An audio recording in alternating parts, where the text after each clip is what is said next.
entina ampiroboroboana ny asa fanaovan-gazety sy ny fahaizana manao fanadihadiana dia isy ny fifaninanana Fera Roads izay natokana ho an'ny mpanao gazety afrikanina miavaka tsy tony tamin'ny taondasa ity fifaninanana ity ary isan'ny nahazo fanasana ao amin'izany isika eto Madagasikara. Ny sokatra nanomboka ny herinandro lasa teo ny fifaninanana taona 2024 an'ireo mpanao gazety mpampita vaovao izay nikarakarain'ny African Investigative Journalism Awards tafiditra ao anatin'ny FAIR na ny Forum for African Investigative Reporters.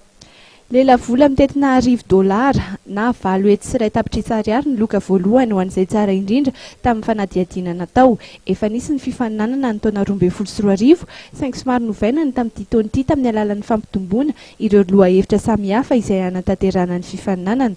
Izany dia entina indrindra nomezana fahafahana ireo mpanao gazety sansasany anana fahalalana amin'ny lohahevitra izay manavanana azy bebe kokoa.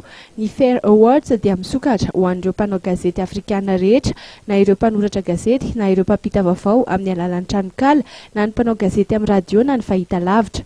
Ireto avy arak'izany ireo lohahevitra izay ahafahana manao ny fifaninanana: ny fahasalamana, ny kolotsaina, ny fifidianana sy ny politika, ny tontolo iainana, ny toe-karena sy ny teti-bolo, ny tsoakevitra azo avy amin'ny fanadihadiana, ny sary azo aina mpanaovana fanadihadiana, ny filantropia, ny ady misy amin'ny firenena ary ny fanatanjahantena.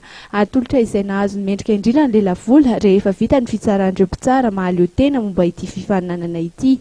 Ny fanadihadiana mendrika indrindra ny mahazo ny lelavola valo hetsy sy iray tapitrisa ariary. Misy ihany koa ireo sampana izay ahazo loka mitetina 8 hetsy ariary. Amin'ny 15 ny volana novambra izao moa ny farafametrahana ny fanadihadiana izay natao ao amin'ny admin@fairreporters.org.